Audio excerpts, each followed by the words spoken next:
खुलुमो बयखौबो आंनि सैथोनि लामा इउटुब चेनेलनि गेजेरजों बयनोबो गोजोननाय जासिहरबाय गोजोन्थों। आरो मिशमा मोनसे टपिकनिफ्राय बुंनो हास्थायदों मानसिनि मावनो गोनांसिन दायित्वआ अननाय।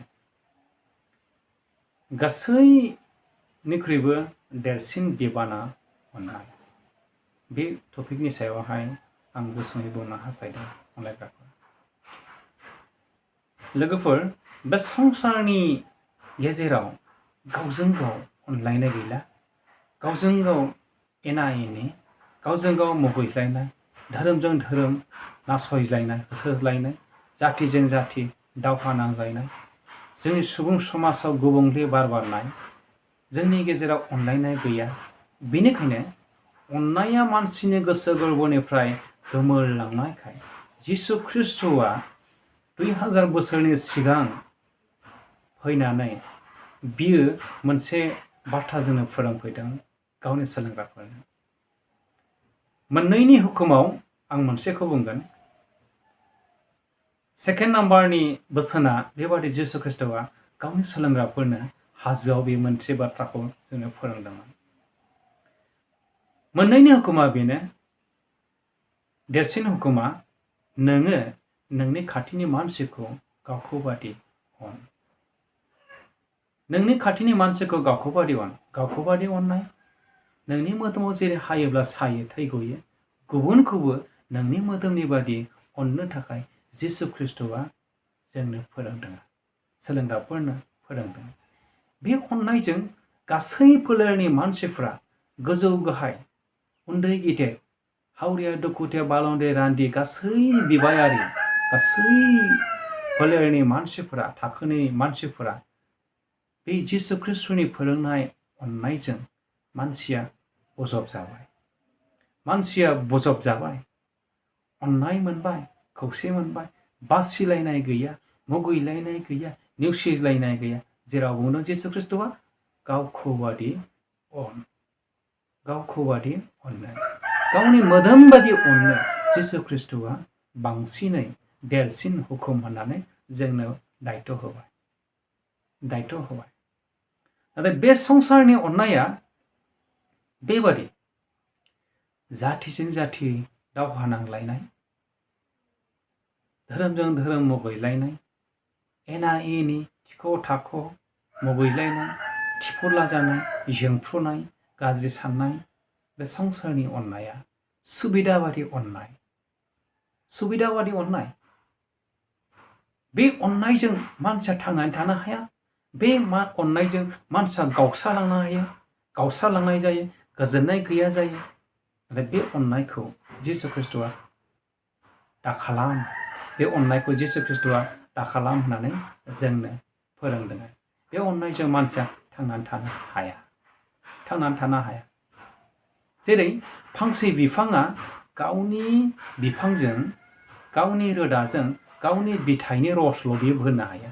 गावनि बिफां दालाइनिल' गावनि रोदाजों गावनि रसखौ बोनानै गावनि बिलाइफोरनो होनो हायो आरो बिथाइनो बियो रस होनो हायो। गावनि रोदाजों गावनिखौल' खामानि मावनो हायो। सुबिदा बादि अननायाबो बेबादिनो। जाय मानसिया आंनो अननाय होफिननो हायो बे मानसिनोल' आं अननाय होनो हायो, गुबुन मानसिनो अननाय होनो हाया। जायहा गरिब दुखुथिया रान्दि नै बेबायदि मानसिफोरनो गोनां गिदिरा थाखा फैसा रां हालद होआ, मानो बिसोर सुख'फिननो हाया। बे सुबिदा बादि अननाय, बे संसारनि अननाय, मानसिनि अननाय, बेबादि अननायजों बे गोरिब गुन्द्राफ्रा थांनानै थानो अधिकार गैया जायो। बेनिखायनो बे संसारनि अननायजों मानसिया थांनानै थानो हाया।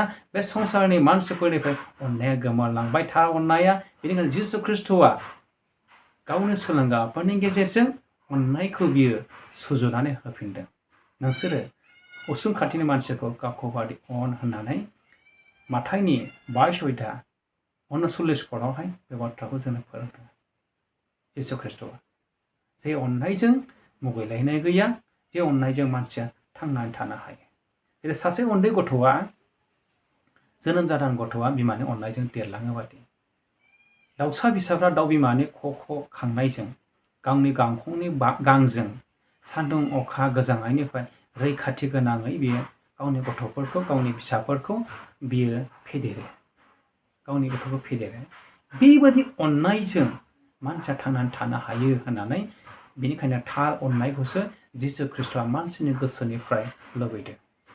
मानसिनिफ्राय लुबैदों, मानसिखौ अननायखौसो ट्रेन्सफार खालामजानो लुबैदों, अननायखौसो मानसिनि गेजेराव फोजानो लुबैदों इसोरा।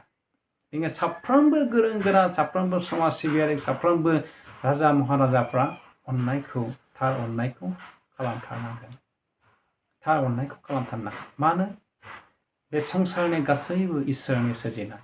जोङो सुदु मानसिया इसोरनि सिगाङाव जोङो इसोरखौ समायहोनोल', इसोरखौ हामजाहोनो, इसोरखौ समायहोनोल' जों हायो। जोंनि इसोरनि सोरजिनायाव जोङो पात्रफोर बादिसो, जों खावांफोर बादिसो। इसोरा जुदि दिनै लिंहरोबा जों दिनैनो थांनांगोन। बेनिखायनो इसोरनि सिगाङाव रावबो जों दुगा जानो हाया। सम थानायाव नोङो गावजों गाव अनलायनाय, समाजनि गेजेराव जोङो गावजों गाव बानस'लायनाय, सैसोज्लायनाय, जों गावजों गाव थुलुंगा होलायोबा निस्सय जोंनि गेजेराव समायना गोजोननाय फैगोन आरो जों डेभेलपमेन्ट जानो हागोन, जों जौगालांनो हागोन, जों देरलांनो हागोन, उन्दै गिदिर जों खौसे जानो हागोन। नाथाय जोङो गावजों गाव अनलायनो हायाब्ला जोंनि गेजेराव गोजोननाय फैनाय नङा, जोंनि गेजेराव खौसे जों जानो हानाय नङा। 1 करिन्थनि 13 अध्याय 4-5 बुंदों, अननाया रैसुमै, अननाया सैसोयो, अननाया दुगा जाया, अननाया थिफुदला जाया, अननाया इनाय साना, अननाया गाज्रि खालामा, अननाया गाज्रि साना, अननाया सैसोयो, अननाया रैसुमै। पाउला करिन्थियाव थानाय गिर्जानि मानसिफोरनो बेबादि बोसोनखौ फोरोंहरदों। बेनिखायनो साफ्रोमबो ख्रिस्ट'नि मानसिफ्रा इसोरनि अननायखौ साफ्रोमबो सुबुंनो बिलाइनांगौ। अब्लासो जोंनि समाजा समायनासिन जागोन। अब्लासो गुबुन मानसिफ्रा जोंनि गेजेराव अनलायनाय, गोरोबलायनाय, खौसेथि जोंनियाव फैगोन। बेनिखायनो बांसिनै जिसु ख्रिस्ट'आ जोंनो फोरोंदों, नोंसोरो गावनि उसुं खाथिनि मानसिखौ गावखौ बादि अन। बेनो देरसिन हुकुम।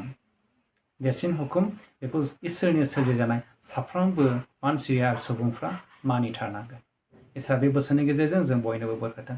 जिसु ख्रिस्ट'नि मुङै गोजोन्थों।